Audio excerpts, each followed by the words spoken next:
Tilapia মাছ নাকি পাঙ্গাস মাছ, কিভাবে আপনি মাছটি চাষ করলে দুটি মাছ চাষ করে আপনি লাভবান হচ্ছেন? আপনাকে অবশ্যই মনোসেক্স তেলাপিয়া মাছ সংগ্রহ করতে হবে। আপনাকে অবশ্যই থাই পাঙ্গাস মাছটি চাষ করতে হবে।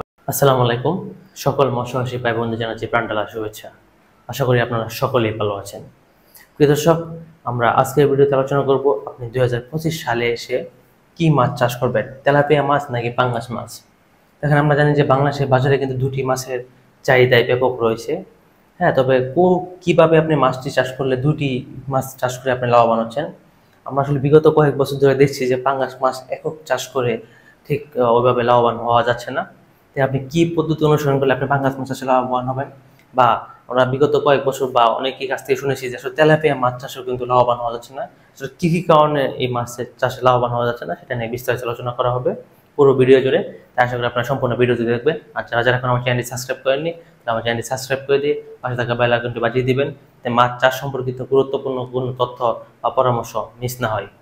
প্রিয় দর্শক, তাহলে প্রথমে আমরা দুটি মাছ সম্পর্কে আজকে আলোচনা করবো পুরো ভিডিও জুড়ে। আশা করি আপনার ভিডিওটি দেখলে কিছুটা উপকৃত হবেন। মাছ চাষের ক্ষেত্রে আপনার চাষ পদ্ধতিটা সহজ এবং লাভজনক হয়ে উঠবে।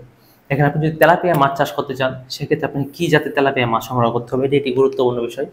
শুধু নর্মাল গিফট তেলাপিয়া চাষ করে বা অনেকেই বাংলা তেলাপিয়া, জংলি তেলাপিয়া চাষ করে কিন্তু আপনি তেলাপিয়া মাছ চাষে কোনোভাবে লাভবান হতে পারবেন না। আপনি যদি তেলাপিয়া মাছ চাষে লাভবান হতে চান তাহলে আপনাকে অবশ্যই মনোসেক্স তেলাপিয়া মাছ সংগ্রহ করতে হবে। যদি মনোসেক্স তেলাপিয়া মাছ সংগ্রহ করতে না পারেন সেক্ষেত্রে কিন্তু আপনি তেলাপিয়া মাছ চাষে কোনোভাবে লাভবান হতে পারবেন না। আর আপনি যে পাঙ্গাস মাছ চাষ করতে চান সেক্ষেত্রে আপনি যে মাছ চাষ করতে হবে সেটা হচ্ছে থাই পাঙ্গাস। আমরা জানি যে থাই পাঙ্গাস মাছের চাহিদা বাজারে সবচেয়ে বেশি, তাই আপনাকে অবশ্যই থাই পাঙ্গাস মাছটি চাষ করতে হবে। কারণ থাই পাঙ্গাস মাছ চাষ আপনি ওইভাবে লাভবান হওয়ার সুযোগ থাকবে না, কারণ থাই পাঙ্গাস মাছের চাহিদাটাই বাজারে বেশি রয়েছে। প্রিয় মাছ চাষ করতে গেলে আপনাকে প্রথমে যে কাজটি করতে হবে, আপনাকে সুন্দর একটি পুকুর নির্বাচন করতে হবে। পুকুর নির্বাচন ছাড়া কিন্তু আপনি কোনোভাবেই মাছ চাষ করতে পারবেন না, কারণ পুকুর নির্বাচন হচ্ছে মাছ চাষের সফলতার অন্যতম চাবিকাঠি। পুকুর নির্বাচন, পুকুর প্রস্তুতি এগুলো কিন্তু আপনাকে অবশ্যই করতে হবে। তাই পুকুর নির্বাচনের ক্ষেত্রে আপনি যে কাজটি করবেন, আপনাকে এমন একটি পুকুর নির্বাচন করতে হবে তেলাপিয়া মাছ চাষ বা পাঙ্গাস মাছ চাষ বলে না কেন, এখানে কিন্তু ওই 10 শতক, 20 শতক, 30 শতক পুকুরে কিন্তু আসলে এই দুইটি মাছ বাণিজ্যিকভাবে মাছ চাষ করে লাভবান হওয়ার কোনো সুযোগ নেই। আপনাকে যে কাজটি করতে হবে যেন পুকুরের আয়তন যেন 33% প্লাস থাকে, মানে 1 বিঘা প্লাস থাকে তেলাপিয়া মাছ চাষের ক্ষেত্রে। আর যদি পাঙ্গাস মাছ হয় সেটা অবশ্যই আপনাকে 40% প্লাস হলে আপনি ওই পুকুরে মোটামুটি পাঙ্গাস মাছ চাষ করে লাভবান হতে পারবেন। তেলাপিয়া যে পুকুরটা নির্বাচন করবেন সেই পুকুরে যেন সূর্যের আলো পড়ে ঠিকঠাকভাবে, পাঙ্গাস মাছের ক্ষেত্রে ভিন্ন কিছু নয়। আর তেলাপিয়া যে পুকুরটা নির্বাচন করবেন এখানে আপনি মোটামুটি পানি 4 মাস থাকলেই হবে। 4 মাস থাকলে আপনি এই তেলাপিয়া মাছ চাষ করতে পারবেন। আর পাঙ্গাস মাছটা আপনি যে পুকুরে চাষ করবেন সেই পুকুরে মিনিমাম পানি থাকতে হবে 8 মাস। 8 মাস আপনাকে মিনিমাম ওই পুকুরে পানি থাকতে হবে যদি আপনি ওই পুকুরে পাঙ্গাস মাছ চাষ করতে চান। তারপরে হচ্ছে পানির যে উচ্চতা, এটা কিন্তু খুবই গুরুত্বপূর্ণ বিষয়। আপনি তেলাপিয়া কিন্তু গভীর, অগভীর জলাশয়, যে কোনো জলাশয় চাষ করতে পারেন। মোটামুটি তেলাপিয়া মাছের পানির গভীরতা 4 ফিট হলেই চলে। হ্যাঁ, যদি গরম পড়ে সেক্ষেত্রে আপনি হয়তো কিছু পানি অ্যাড করবেন। আর পাঙ্গাস মাছ চাষের ক্ষেত্রে আপনাকে মিনিমাম 5 থেকে 6 ফিট পানির উচ্চতা রাখতে হবে যদি আপনি সঠিকভাবে পাঙ্গাস মাছ চাষ করতে পারেন বা পাঙ্গাস মাছ চাষ করতে চান। এটা তো হলো প্রিয় দর্শক পুকুর নির্বাচনের ক্ষেত্রে। পুকুর নির্বাচনটা খুব সুন্দরভাবেই করতে হবে। তারপর যে ব্যাপারটা আসে সেটা হচ্ছে পুকুর প্রস্তুতি। দেখেন, পুকুর প্রস্তুতি মাছ চাষের একটি গুরুত্বপূর্ণ বিষয়। কারণ আপনি যদি পুকুর প্রস্তুতি না করেন সঠিকভাবে সেক্ষেত্রে কিন্তু আপনি লাভবান হতে পারবেন না। পুকুর প্রস্তুতির ক্ষেত্রে সহজ নিয়ম, আপনি পুকুরে এটা করবেন, পুকুরের পাড়টা শক্তভাবে মেরামত করবেন, কাদা অপসারণ করবেন। তারপর প্রতি শতাংশে আর তেলাপিয়ার ক্ষেত্রে 500 গ্রাম চুন দিয়ে দিবেন। চুন দেওয়ার পর পুকুরে পানি দিয়ে দিবেন। চাইলে আপনারা ইউরিয়া এবং টিএসপি সার দিতে পারেন বা প্রোবায়োটিক স্প্রের মাধ্যমে কিন্তু আপনার পুকুরটা প্রস্তুত করতে পারেন। আর পাঙ্গাস মাছ চাষের ক্ষেত্রে যে কাজটি করতে হবে সেটি আপনাকে অবশ্যই করতে হবে যে অবশ্যই পুকুরটা আপনাকে সেচ দিয়ে পানিটা বের করে দিতে হবে। যদি সেচ দেওয়ার সুযোগ না থাকে সেক্ষেত্রে দুটির ক্ষেত্রে কিন্তু রোটেনের মাধ্যমে সকল যত মাছ রয়েছে, মৎস্যভোগ প্রাণী রয়েছে সবগুলোকে আপনাকে অপসারণ করতে হবে। তারপর হচ্ছে কি আপনি পাঙ্গাস মাছের ক্ষেত্রে আপনি যে কাজটি করবেন, অপসারণ কিন্তু আপনাকে অবশ্যই করতে হবে। কারণ আমরা যে পুকুরে পাঙ্গাস মাছ চাষ করি ওই পুকুরে দেখবেন যে অতিরিক্ত কাদা জন্মায়, যার ফলে হচ্ছে কি ওই পুরান কাদার খাওয়ার কারণে কিন্তু মাছের বিভিন্ন সমস্যা সৃষ্টি হতে পারে। আমাদের দেশের ম্যাক্সিমাম মৎস্যচাষী বাইরে কিন্তু এই কাজটি করতে চায় না, তারা হচ্ছে গিয়ে কোনোভাবেই এই কাদা অপসারণ করতে চায় না। ওই পুকুরে দ্বিতীয়বার তারা পাঙ্গাস মাছ চাষ করে। এভাবে চাষ করলে আপনি কোনোভাবে লাভবান হতে পারবেন না। আপনাকে অবশ্যই হচ্ছে কি যে কাজটি করতে হবে সেটা হচ্ছে আপনাকে কাদা অপসারণ করতে হবে এবং সঠিকভাবে আপনাকে পুকুরে পাড়টা শক্ত হবে মেরামত করতে হবে। তারপর যে কাজটি করতে হবে যে প্রতি শতাংশে আপনার 1 কেজি হারে চুন প্রয়োগ করবেন, 500 গ্রাম আগে 500 গ্রাম পরে। চুন প্রয়োগ করার পরে মোটামুটি আপনি চাইলে ইউরিয়া, টিএসপি এগুলো প্রয়োগের মাধ্যমে আপনার পুকুরটা প্রস্তুত করে নিতে পারেন। তাছাড়া হচ্ছে কি আপনি একটা প্রোবায়োটিক ইউজ করার মাধ্যমে আপনার পুকুরটা প্রস্তুত করে নিতে পারেন। তবে আপনাকে অবশ্যই পুকুরে কাদাটা অপসারণ করতে হবে, এটি যে গুরুত্বপূর্ণ একটা বিষয়। তারপর পুকুরে পানি দিয়ে দিবেন, পানির তো পরিমাণ 5 থেকে 6 ফিট আপনাকে রাখতে হবে, আর তেলাপিয়ার ক্ষেত্রে 4 ফিট রাখলেই হবে। কৃষক এখন তো হচ্ছে কি আপনারা পুকুর প্রস্তুতি শেষ এখন আপনার পোনা মজুত করবেন। নার্সিং একটা গুরুত্বপূর্ণ বিষয়। আপনারা যারা তেলাপিয়া মাছ চাষ করতে চান তাদের জন্য নার্সিং এর বিকল্প কিছু নেই, কারণ তেলাপিয়া মাছ চাষ করে নার্সিং ছাড়া আপনি তেলাপিয়া মাছ চাষ করে কোনোভাবে লাভবান হতে পারবেন না। আর তেলাপিয়া মাছ চাষ নার্সিং এর ক্ষেত্রে আপনারা প্রতি শতাংশে 2000 থেকে 2500 মাছ নার্সিং দিতে হবে। আর পাঙ্গাস মাছের ক্ষেত্রে নার্সিং এর বিকল্প কিছু নেই। পাঙ্গাস মাছের ক্ষেত্রে আপনাকে যে পোনাটা সংগ্রহ করতে হবে, আমরা সাধারণত করে থাকি কার্প জাতীয় মাছ বা পাঙ্গাস মাছের ক্ষেত্রে আপনাকে পুরান পোনা বা চাপের পোনাটা আপনাকে সংগ্রহ করতে হবে যদি পাঙ্গাস মাছ চাষে আপনাকে লাভবান হতে চান। চাপের পোনা ছাড়া কিন্তু পাঙ্গাস মাছ চাষে ওইরকম লাভবান সুযোগ থাকে না, কারণ ওই চাপের পোনাটা যদি ভালো হয়, সঠিক মানের পোনা হয়, সেক্ষেত্রে আপনি পাঙ্গাস মাছের পোনাটা চাপের পোনা আপনার জন্য উত্তম হবে। এখন কথা হচ্ছে কি আপনি এই গুণগত মানসম্পন্ন চাপের পোনাটা কোথায় পাবেন? দেখেন, এটা নিয়ে কিন্তু আপনাকে খুবই টেনশন হতে পারে। যদি আপনার একাধিক পুকুর থাকে সেক্ষেত্রে আপনি কিন্তু আগের বছর আপনি রেণু সংগ্রহ করে আপনি আপনার পোনার চাপের পোনাটা রাখতে পারেন। সেক্ষেত্রে আপনি কার কাছ থেকে আসলে রেণু সংগ্রহ করবেন বা পোনা সংগ্রহ করবেন সেটা নিয়ে আপনারা নিশ্চয়ই খুব টেনশনে থাকেন। তার জন্য কিন্তু আমরা বাই হ্যাচারি পরিবার রয়েছে আপনাদের পাশে। আপনারা কোনো টেনশন ছাড়াই সম্পূর্ণ চিন্তামুক্ত হয়ে আমাদের কাছ থেকে থাই পাঙ্গাস মাছের পোনা এবং মনুসেস তেলাপিয়া মাছের পোনা চাষ করে আপনারা সহজে লাভবান হতে পারেন। দর্শক, এই আপনাকে অবশ্যই চাপের পোনাটা সংগ্রহ করতে হবে। তারপরে আসি যে আসলে মজুদ ঘনত্ব। মজুদ ঘনত্বের ক্ষেত্রে তার আগে আমরা আলোচনা করবো যে এটা আপনি একক চাষ করবেন নাকি মিশ্র চাষ করবেন। দেখেন, মনুসেস তেলাপিয়া মাছ একক চাষ করে লাভবান হওয়া যায়, তবে তার পাশাপাশি যদি আপনি একটা অন্য মাছের একটা অংশ উৎপাদন করতে পারেন সেক্ষেত্রে তার অধিক লাভবান হবেন।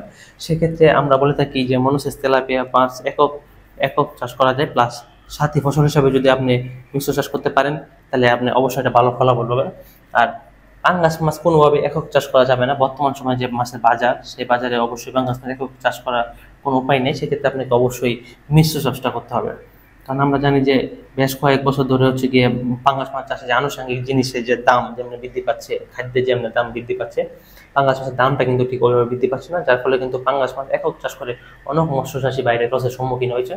তার জন্য আপনাকে অবশ্যই মিশ্র চাষ করতে হবে। এখন চাষ পদ্ধতির হিসাবটা আসি, আপনি যদি তেলাপিয়া মাছ চাষ করেন, আমাদের হ্যাচারি তেলাপিয়া মাছ চাষ করেন, সেক্ষেত্রে আপনি প্রতি শতকে মনুসেস তেলাপিয়া দিবেন 210 পিস। 210 পিস দিবেন মনুসেস তেলাপিয়া। তার পাশাপাশি আপনি রুই মাছ দিবেন, রুই জাতীয় মাছ দিবেন 4 থেকে 5 পিস। নিচে মৃগেল দিবেন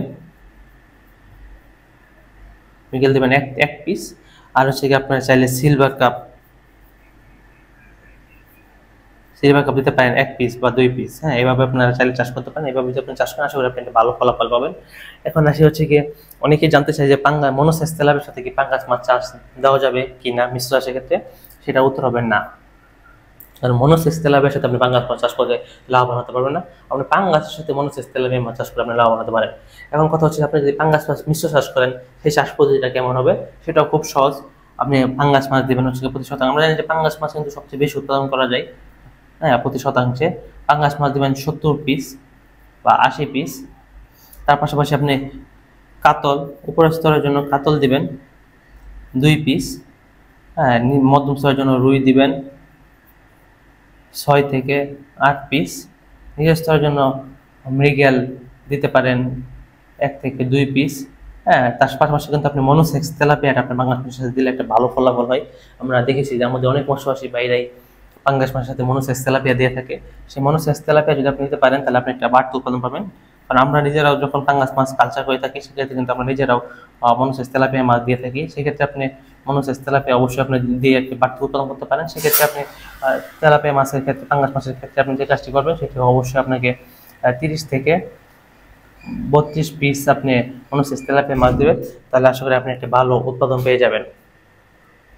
কৃষক, এই হচ্ছে যে পাঙ্গাস মাছের চাষ ব্যবস্থাপনা সম্পর্কে। আর সবচেয়ে গুরুত্বপূর্ণ যে বিষয়, আমরা যে লস হয়ে থাকি যে পাঙ্গাস মাছ বা তেলাপিয়া মাছ চাষের ক্ষেত্রে আমাদের লসের যে কারণ সেটা আমি বলে নিই। লস। তার অন্যতম কারণ হচ্ছে কি আমরা সঠিক প্রোটিন সমৃদ্ধ খাদ্য দিতে পারি না। হ্যাঁ, তাছাড়া হচ্ছে কি আমরা গুণগত মানসম্পন্ন মাছের পোনাটা সংগ্রহ করতে পারি না। হ্যাঁ, তাছাড়া হচ্ছে কি আমরা যে সঠিক যে উৎপাদন ওইভাবে করতে পারি না, এবং চাষ পদ্ধতির নিয়মটা আমরা সঠিকভাবে করতে পারি না, যার ফলে কিন্তু আমরা মনোসেস তেলাপিয়া মাছের লসের সম্মুখীন হই। আর মনোসেস তেলাপিয়া মাছের সবচেয়ে লসের অন্যতম কারণ হচ্ছে আমরা গুণগত মানসম্পন্ন মাছের পোনাটা সংগ্রহ করতে পারি না। কারণ আমরা যদি মনোসেস তেলাপিয়া মাছ চাষ করতে গিয়ে যদি মনোসেস তেলাপিয়া মাছটা সংগ্রহ করতে না পারি, সেক্ষেত্রে কিন্তু মনোসেস তেলাপিয়া মাছ চাষে কোনোভাবে লাভবান হওয়া যাবে না। আর পাঙ্গাস মাছের ক্ষেত্রে যে ব্যাপারটি আসে, পাঙ্গাস মাছের ক্ষেত্রে আপনারা অবশ্যই যে কাজটি করেন সেটা হচ্ছে একক চাষ করেন। আনুষঙ্গিক জিনিসের দাম বৃদ্ধি পেয়েছে, সেক্ষেত্রে কিন্তু পাঙ্গাস মাছ চাষে একক লাভবান হওয়ার সুযোগ থাকে না। এখানে পোনার মানে একটা গুরুত্বপূর্ণ ভূমিকা পালন করে। যদি আপনি সঠিক মানের পোনাটা সংগ্রহ করতে না পারেন, বা যার কাছ থেকে পোনাটা সংগ্রহ করবেন সেই পোনার হ্যাচারি বা সেই তার যদি ব্রুট মাছের ওজন ঠিক না থাকে, বা ব্রুট মাছ সম্পূর্ণ ঠিকঠাক না থাকে, রোগমুক্ত না থাকে বা শক্তিশালী না থাকে, সেক্ষেত্রে কিন্তু আপনি পাঙ্গাস মাছের পোনা সংগ্রহ করে কোনোভাবে লাভবান হতে পারবেন না। এইসব কারণে সাধারণত আমরা লসের সম্মুখীনটা হয়ে থাকি। তারপরে আসে যে খাদ্য। হ্যাঁ, খাদ্য একটি গুরুত্বপূর্ণ বিষয়, কারণ আমরা যখন খাদ্য প্রয়োগ করি সেক্ষেত্রে কিন্তু আপনাকে অবশ্যই গুরুত্বপূর্ণ ভূমিকা রাখতে হবে। আপনি যখন মনোসেস তেলাপিয়া মাছটা নার্সিং করবেন, সেক্ষেত্রে আপনাকে অবশ্যই 35 থেকে 30% প্রোটিন সমৃদ্ধ খাদ্য দিতে হবে। আর যখন এটা আপনি মজুত পুকুরে নিয়ে যাবেন, তখন আপনাকে 26 থেকে 28% প্রোটিন সমৃদ্ধ আপনার খাদ্য নিশ্চিত করতে পারলে আপনি আশা করি একটা ভালো ফলাফল পাবেন। আর পাঙ্গাস মাছের ক্ষেত্রে যে কাজটা করতে হবে সেটা হচ্ছে আপনাকে অবশ্যই 26 থেকে 30% প্রোটিন সমৃদ্ধ খাদ্য আপনি দিতে পারেন।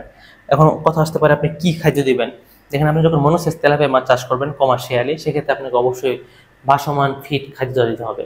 ভাসমান ফিড ছাড়া কিন্তু আপনি বাণিজ্যিকভাবে কোনোভাবে মনোসেস তেলাপিয়া মাছ চাষ করে লাভবান হতে পারবেন না। আর পাঙ্গাস মাছের ক্ষেত্রে আপনি চাইলে নিজের তৈরি খাবার দিতে পারেন একবেলা, কিন্তু আপনাকে অবশ্যই ভাসমান ফিড খাদ্য দিতে হবে একবেলা। কারণ যেহেতু আপনি বাণিজ্যিকভাবে মাছ চাষ করতে চাচ্ছেন, সেক্ষেত্রে আপনার ভাসমান খাদ্যের বিকল্প কিছু নেই। তবে আপনি চাইলে হাতে তৈরি খাবার দিতে পারেন, তাহলে আপনি মোটামুটি একবেলা হাতে তুলে দিলেন, একবেলা ওই বাণিজ্যিকভাবে ভাসমান খাদ্য দিলেন, তাহলে আপনি একটা ভালো ফলাফল পাবেন বলে আশা করি। প্রেক্ষক আরেকটি বিষয় আছে যেটা হচ্ছে মাছ চাষে এফসিআর কিন্তু একটি গুরুত্বপূর্ণ ভূমিকা পালন করে। যদি আপনার মাছের এফসিআর বেড়ে যায়, সেক্ষেত্রে কিন্তু আপনি সঠিক ফলাফলটা নাও পেতে পারেন। আপনি যদি মনোসেস তেলাপিয়া মাছ চাষ করেন আমাদের দেখানো মতে বা আমাদের পরামর্শ মতে, সেক্ষেত্রে আপনার এফসিআর আসতে পারে 1200 থেকে 1300 গ্রাম। হ্যাঁ, সেক্ষেত্রে আপনার এফসিআর আসতে পারে 1200 থেকে 1300 গ্রাম, যদি আপনি সেই সঠিক প্রোটিন মানটা ঠিক রেখে সঠিক ঘনত্ব রেখে আপনি মাছ চাষ করেন। আর যদি আপনি পাঙ্গাস মাছে যদি এফসিআর আসতে পারে 1600 থেকে 1800 গ্রাম। হ্যাঁ, যদি আপনারা সঠিকভাবে পাঙ্গাস মাছটা মেনে চাষ করতে পারেন। কিন্তু আমাদের দেশে দুর্ভাগ্য বিষয় হচ্ছে পাঙ্গাস মাছের আমরা প্রোটিন মান কেন জানি 18 থেকে 15% প্রোটিন সমৃদ্ধ মাছ খাদ্য দিয়ে মাছ চাষ করি। সেক্ষেত্রে এই এফসিআর দ্বারা হচ্ছে গিয়ে 2200 প্লাস, হ্যাঁ 2200 প্লাস হচ্ছে এফসিআর দ্বারা, সেক্ষেত্রে এই লসের সম্মুখীন হয়ে থাকে। কৃষক তাহলে হচ্ছে কি আপনার খরচ, মাছ চাষে কি খরচ হতে পারে দেখেন। আপনাকে খরচও একটা গুরুত্বপূর্ণ ভূমিকা পালন করে। যদি আপনি সঠিক খরচে মাছ উৎপাদন করতে না পারেন, সেক্ষেত্রে কিন্তু আপনি লাভবান হতে পারবেন না। 2025 সালে এসে 2025 সালে এসে যদি আপনি মনোসেস তেলাপিয়া মাছ চাষ করেন আমাদের এসে, সেক্ষেত্রে আপনার সর্বোচ্চ খরচ হতে পারে পার কেজি উৎপাদনে 115 টাকা। আর পাঙ্গাস মাছের ক্ষেত্রে যে খরচ হতে পারে এটা আপনার মোটামুটি 115 থেকে 120 টাকার আশেপাশে। দেখেন 115 থেকে 120 টাকা আশেপাশে যখন আপনার খরচ হবে, সেক্ষেত্রে আপনার বিক্রয় মূল্যটা কেমন হবে এটা নিয়ে কিন্তু আসলে একটা ব্যাপক ব্যাপার স্যাপার হয়। সেক্ষেত্রে যদি আপনি খরচটা কমিয়ে এনে আপনি মাছ চাষ করতে পারেন, মোটামুটি খরচ 100 থেকে 110 টাকার ভিতরে রাখতে পারেন, তাহলে আপনার জন্য পাঙ্গাস মাছ চাষ খুবই উত্তম একটা ফলাফল বয়ে আনবে। আর যদি সেটা 120 টাকা হয়ে যায়, সেক্ষেত্রে কিন্তু পাঙ্গাস মাছ চাষ করে আপনি কোনোভাবে লাভবান হতে পারবেন না। তার ফলে আপনাকে অবশ্যই খাদ্যের উপর একটা ভূমিকা নিতে হবে, সঠিক প্রোটিন মানসম্মত খাদ্য দিতে হবে এবং এই মিশ্র চাষটা করতে হবে। কৃষক তারপর আছে যে মাসিক পরিচর্যা। মাছ চাষ করতে গেলে কিন্তু আপনাকে অবশ্যই মাসিক পরিচর্যা করতে হবে। মাসিক পরিচর্যা একদম সহজ। আপনি হচ্ছে গিয়ে প্রথমে হচ্ছে গিয়ে তেলাপিয়া মাছ চাষের ক্ষেত্রে একটা উপন্যাসক দিলেন, উপন্যাসকের পরে হচ্ছে গিয়ে প্রতি শতাংশে 200 থেকে 250 গ্রাম চুন দিলেন। তারপরের দিন হচ্ছে গিয়ে আপনারা 200 গ্রাম বা 250 গ্রাম লবণ দিলেন। লবণ দেওয়ার 3 দিন পর হচ্ছে আপনারা একটা প্রোবায়োটিক ইউজ করতে পারেন, আসলে একটা ভালো ফলাফল পাবেন।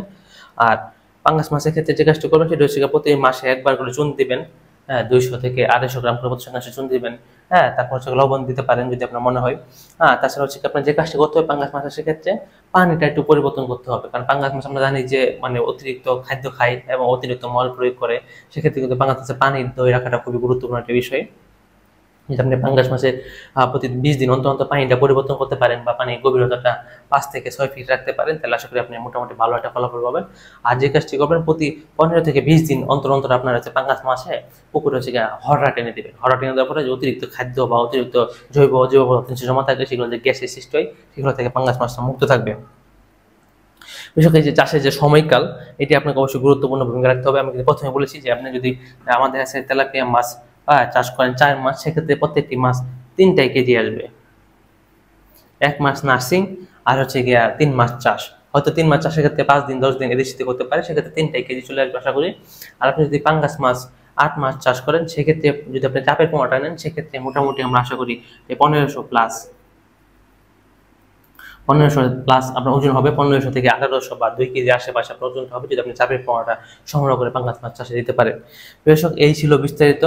আর আপনাকে অবশ্যই পাঙ্গাস মাছ বা মনোসাইজ তেলাপিয়া মাছ চাষ করতে গেলে আপনাকে সঠিক একটি গাইডলাইন মেনে আপনাকে মাছ চাষ করতে হবে। যদি আপনি সঠিক গাইডলাইন মেনে বা সঠিক পোনা সংগ্রহ করতে ব্যর্থ হওয়ার পরে যদি আপনি মাছ চাষ করেন, সেক্ষেত্রে আশানুরূপ ফলাফল পাবেন না, আপনি লসের সম্মুখীন হবেন, এটা গ্যারান্টি। এই সঠিক গাইডলাইন বা সঠিক মাছের পোনা এটা কোথায় পাবেন, এটা নিয়ে নিশ্চয়ই আপনারা খুব চিন্তিত থাকেন।